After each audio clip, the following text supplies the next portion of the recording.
Hello and welcome to Awaz News. I'm Simona Kutoni and I'll be taking you through big news across Canada. Putin calls off plans to storm the last pocket of Ukrainian resistance in Mariupol. Ontario NDP pledges free prescription birth control if elected in June. Queen Elizabeth II privately marks her 96th birthday. Russia bars 61 people including Doug Ford and John Tory from entering country. Quebec launches wind and renewable energy projects to meet growing demands. Passengers still face travel disruption as Sunwing delays caused by the data security breach continue. No injuries reported after small plane crashes near Buttonville Airport. Quebec needs more workers to fill job vacancies. Canada's Peter Mann and Gallant look for elusive world mixed doubles curling gold. Raptors star Pascal Siakam and Fred VanVleet struggled in Game 3 overtime defeat. So those were the headlines. Now let's jump right into the details. Russian President Vladimir Putin claimed victory in the battle for Mariupol, even as he ordered his troops not to risk more losses by storming the giant steel plant containing the last Ukrainian holdouts in the city. Instead, he directed his forces to seal off the Azovstal plant so that not even a fly comes through. Russian troops have bombarded the southeastern port city since the early days of the war and largely reduced it to ruins. Top officials have repeatedly claimed it was about to fall, but Ukrainian forces have stubbornly held on. Prescription birth control would be fully covered by Ontario if the New Democrats win the June 2nd election, the party promised today. Leader Andrea Horwath said her plan would cover all the prescription contraception, including emergency birth control such as Plan B, the pill, intrauterine devices, implant shots, patches, and rings. The Progressive Conservative government announced last year that the province was partnering with Shoppers Drug Mart to distribute free menstrual products in schools.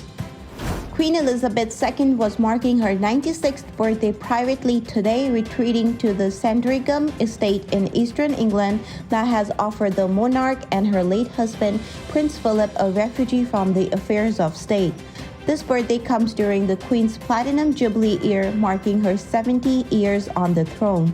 While Thursday will be low-key, public celebration will take place June 2 to 5, when 4 days of the Jubilee festivities have been scheduled to coincide with the monarch's official birthday. Elizabeth is expected to spend the day at the estate's Wood Farm Cottage, a personal sanctuary where she's also spent her first Christmas since Philip's death in April 2021. The Russian Foreign Ministry has sanctioned Ontario Premier Doug Ford and Toronto Mayor John Tory. In a statement issued today, Russian officials said that Ford, Tory, and 59 others involved in the development, substantiation, and implementation of Russophobic course of the ruling regime in Canada are now prohibited from entering Russia. The sanctions were announced as the Russian invasion of Ukraine enters its 57th day.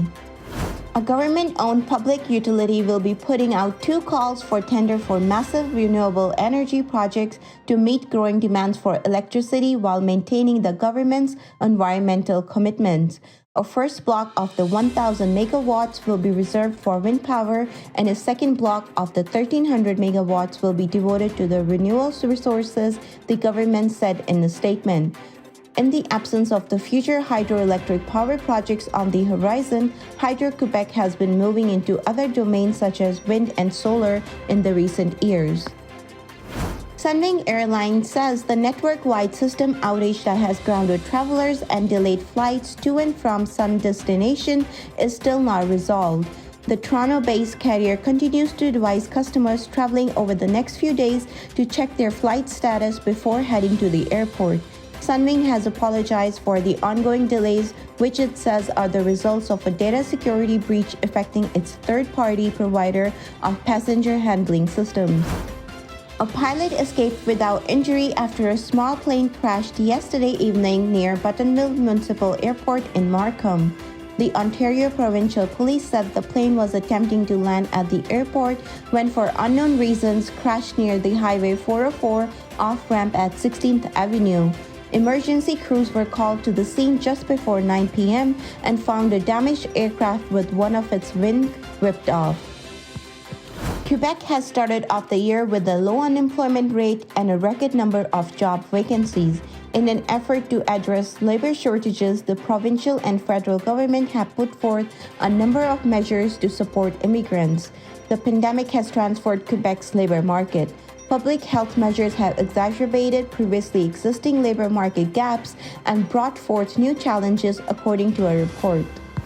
After coming just short of the world mixed doubles curling gold 3 years ago, Brett Gallen and Jocelyn Peterman will soon get another chance to become the first Canadian to reach the top of the podium at the event.